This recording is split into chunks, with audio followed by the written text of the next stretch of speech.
They're just like flowers. All beautiful, yet all different. But we all fit into one aesthetic, into one box. Just like flowers.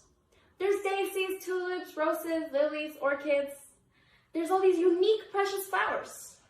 But sometimes we take them for granted because they don't fit in with what we think is beautiful. Good morning, everybody. My name is Shalem Velez, and I'm presenting to you Dying Flowers by me. I'm 16 years old. I am 5 foot tall.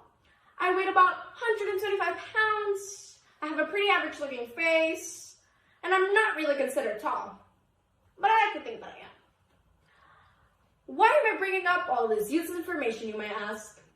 It's because in this society, that information is so important. In jobs, that information is so important. So much so that they literally ask for your picture in your curriculum. They want to know your weight, your ethnicity, your race, if you have a good-looking face. Because let's be honest, they don't care about your degree. Or they should care a little at least. It's sad to know that this society is controlled by looks. It's sad to know that just because you're pretty, you have privilege. Just because you're skinny, thin, slender, or not plus-sized, you have a little more privilege. And you probably don't recognize it. You might not believe that just because you're pretty and skinny, you have privilege. But yeah, that's 100% true. Think about the last time you had to worry that a store was not going to have your size on clothes. Think about the last time people judged your food choices. Think about the last time you were mocked when you exercised. If none of the situations ever happened to you, you probably have thin privilege. And see, there's nothing wrong with that. It's not your fault that you're thin, but it's completely disgusting to know that there's such thing as thin privilege and pretty privilege. Beauty has a standard in this society, and you're not going to let me lie. It's so high and so unrealistic. It's impossible, unattainable, and the approval that you're after. Society praises a body type, an image that's ideal. Then they sell you different diets, products, teas, and low-carb meals. The truth is, nothing works. But they don't tell you that. Because as long as you're unhappy with yourself, they're making money. $7 billion worth if you had the doubt.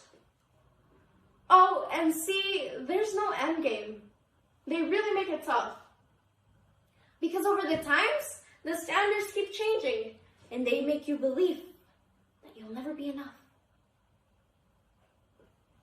They convince us that we're the problem, when really you're just perfect. But they brainwash you top to bottom, and they make you believe otherwise. And it's never really gone. The standards are never really gone. They are blasted all over the media, magazines, conversations. Oh, do you see that I got a new diet tea? Yeah, it's great. It might not taste any good, but at least I'm losing weight. Did you watch the Victoria's Secret fashion show? Yeah. Did you saw the models? I wish I had their bodies. Yeah, that's why I'm not eating. How many calories have you ate? I'm glad I've only eaten 800. The amount of times that I've heard comments like that are unreal. And I'm pretty sure you have too. But you see, the thing is, those comments are so normalized and so ignored. Many people don't know that those comments can lead to eating disorders. But not many people seek for help. Because we usually say, you don't have anything. You don't look thin enough. How can you have an eating disorder? And that belief that you need to look a certain way in order to have an eating disorder. We failed to the girls, to the boys. We failed as a society. And we know we have failed as a society when there's kids, teens, young adults that are throwing up in their bathrooms. We know that we have failed as a society when there's kids, teens, starving themselves by choice. Because they want to achieve a certain look. Because they want to cross everything off the checklist.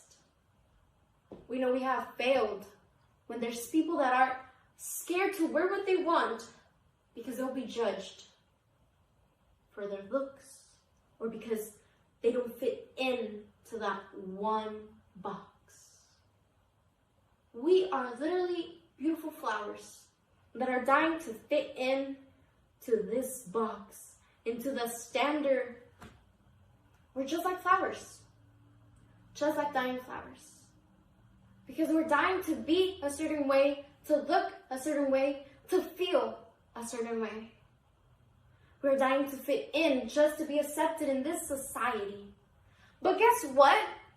You'll never make everybody happy. There's always that one person that's going to critique. That one person who's not going to like you. But at the end of the day, that is not going to matter. I feel disgusted to see how the brain is filled with knowledge and the heart is left empty. Where are our values? We need to stop commenting on other people's bodies. We need to make a change, and the change starts in our own hearts. We are so beautiful. You are so beautiful. In your own unique way. You could be a beautiful tulip, a precious rose, a daisy, a lily, orchids, gardenias. You don't need to fit in with what society tells you. You don't need to fit into all these beauty standards because let's be completely honest. All these so-called standards are just so unrealistic. And there's no way to achieve them all. There's no way. There's no way to make everybody happy. But there is a way to make yourself happy.